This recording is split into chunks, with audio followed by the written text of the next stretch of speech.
చాలామంది చెప్తున్నటువంటి మాట పేరెంట్స్, మేము మా పిల్లల్ని ఒక్క దెబ్బ కూడా వేయకుండా పెంచామండి అని.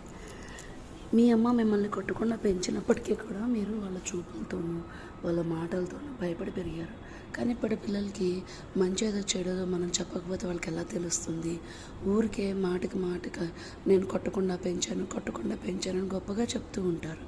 కొట్టకుండా పెంచితే మంచిదే, వాడు తప్పు మార్గంలో వెళ్ళకుండా డిసిప్లిన్లో ఉంటే మంచిదే. కానీ వాడు తప్పు చేస్తున్నప్పుడు ఆ తప్పును కూడా ముద్దు పెట్టుకొని నువ్వేం తప్పు చేయలేదు నాన్న అంటే వాడికి ఎలా తెలుస్తుందండి? ఒక మర్యాద నేర్పించట్లే పిల్లలకి. ఇది తప్పు అని చెప్పట్లేదు, చెప్తున్న టీచర్స్ మీద ఎగబడుతున్నారు. టీచర్స్ ఎందుకంటే మీ పిల్లల్ని కొట్టాల్సిన అవసరం? వాళ్ళకి ఏమైనా కక్ష? మా పిల్లల్ని కొట్టారు, మా పిల్లల్ని తిట్టారు, ఆ టీచర్ చావాలి, ఆ టీచర్కి ఇలా అవ్వాలి అలా అవ్వాలి అంటారు. ఎంతవరకు న్యాయం అండి? ఆలోచించండి. మీ స్కూల్లో చదువుకున్నప్పుడు మీ పేరెంట్స్ కూడా మిమ్మల్ని కొట్టద్దు తిట్టొద్దు అని టీచర్లు చెప్పారా? లేకపోతే మా పిల్లలకి కొట్టైనా భయం చెప్పండి టీచర్ గారు గురువు గారు అని చెప్పారా మీ పేరెంట్స్? ఆలోచించండి. సమాజము పాడైపోవడానికి గల కారణం మీరు కాదా? తల్లిదండ్రులు కాదా? వాళ్ళని కొట్టకుండా తిట్టకుండా పెంచడం వల్ల ఉపయోగం ఉందా? లాభం ఉందా? లాభం ఉంది. పిల్లలు మంచిగా సెటిల్ అయితే లాభం ఉన్నట్టు. వాళ్ళు సెటిల్ కాలేదనుకోండి, అప్పుడు ఎలా బాధపడతావు? అప్పుడు నీ మాటకి వాళ్ళు తిరుగుపడతారు. ఎందుకంటే ఇప్పుడే నేర్పిస్తున్నావు నువ్వు.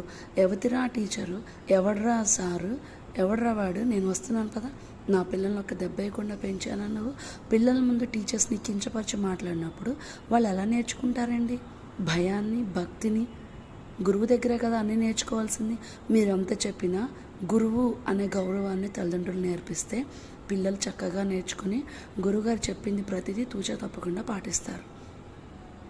నా పిల్లలే కాదు, మేము పెరిగిన వాతావరణం, మా తరంలో పెరిగిన మా ఫ్రెండ్స్ కానీ ప్రతి ఒక్కళ్ళు కూడా టీచర్స్కి రెస్పెక్ట్ ఇచ్చి పెరిగిన వాళ్ళే, పెద్దలకి గౌరవించే వాళ్ళే.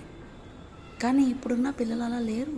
టీచర్ వస్తుంటే టీచర్కి మాట్లాడట్లేదు, వాళ్ళు కనీసము పెద్దల్ని గౌరవించట్లేదు, ఎకిలితనంగా నవ్వడం. ఎందుకు నవ్వుతున్నారో అర్థం కాదు.